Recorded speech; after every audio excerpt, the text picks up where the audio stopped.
Hey everybody, welcome back to the channel. Cruising with the Carsons coming at you. As always, greetings and salutations everybody. Let me tell you what's going on today. We are going to give you our 3-month review of the 2024 Keystone Cougar 316 RLS. Now first I want to tell everybody that something I didn't know until after the fact of purchasing this camper is that the Keystone Cougar is the biggest selling, most selling fifth wheel in its class of all time. That's right. That's a lot of campers to be sold. Now I know that Keystone has been around a long time. I know the Grand Design Reflection, that's a very, very popular selling unit. Which is kind of in the same class as the Keystone Cougar is, but Grand Design has not been around as long as Keystone has. So who knows where the future may hold, but for now, they're definitely the leader in the industry on this particular class of fifth wheel. This is a mid-profile, not a large, wide body with a drop frame like the big units. But so far, what's my opinion of this camper? Well, I'm going to tell you exactly what I think. I am digging the full body paint. I'm actually quite glad that we stepped up to the Midnight Edition. That's what this one is, full body paint. On a scale of 0 to 10 or 1 to 10, how do I rate the paint? I would rate this at about a 7, a strong 7. And the reason I say that is when it comes to the clear coat part, though there's nothing wrong with it, it could have been built up a little higher in my opinion, and the cutting and buffing and polishing process could have been done a little better. Otherwise, I love the color. It's been very easy to keep clean. A lot of people have asked me, how is it to cool in the summer on the hot days because of that dark color? Well, what I can tell you is because, yes, it is a dark color, but with clear coat on it, it does reflect a lot of the UV rays back off of it. So we've been camping in this camper in 92, 93 degree days with very high humidity here in Minnesota, and the 2 ACs about froze us out.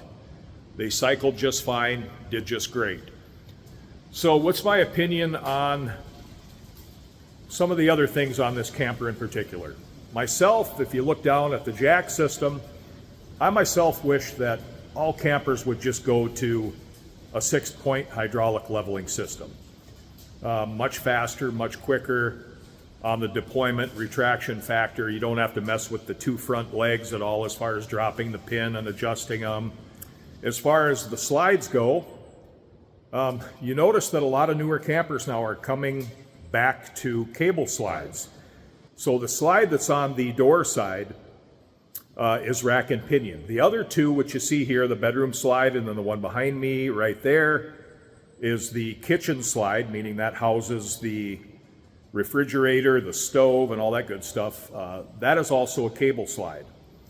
Now, the new campers are all coming with what's called the exact slide. If you follow Jacob over at RV Rigger, he did a breakdown on this exact same camper, and he actually gave that system a 10, which says a lot. They're a lot more reliable, they're easy to work on, and they're a lot cheaper to work on if you have a problem. So adjusting these isn't that hard. A lot of videos on YouTube about it. I like the fact that this camper has frameless windows, and they're heavily tinted.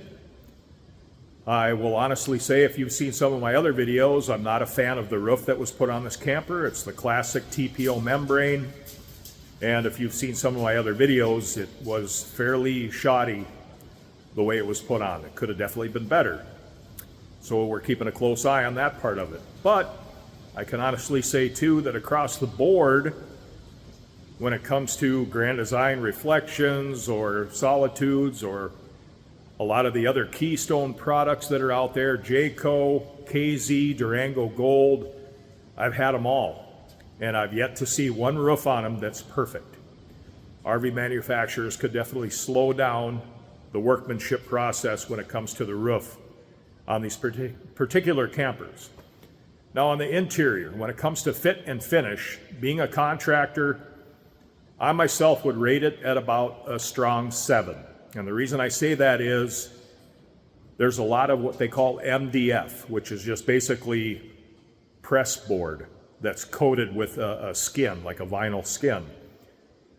Even though the parts are put together fairly well, those aren't a very notable good product, good quality product. I myself would gladly pay extra money to have real wood cabinets on the inside, because those are just going to last a lot longer. They don't succumb to scuffs and scratches. If you get scuffs and scratches on MDF material, what happens is those can absorb water and it's going to delaminate.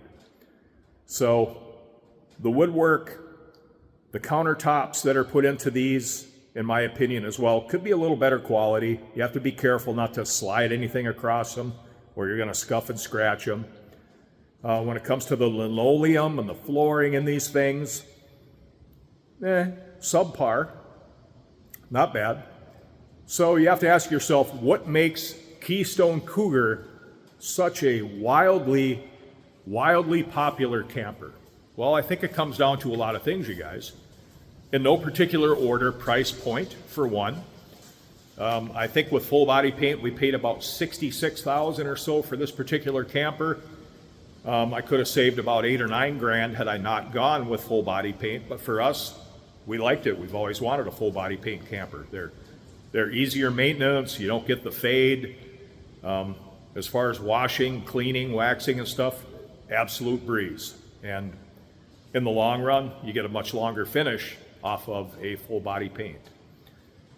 So along with that, price point, yes, but fit and finish, again, I give it a strong 7, which is not bad on a scale.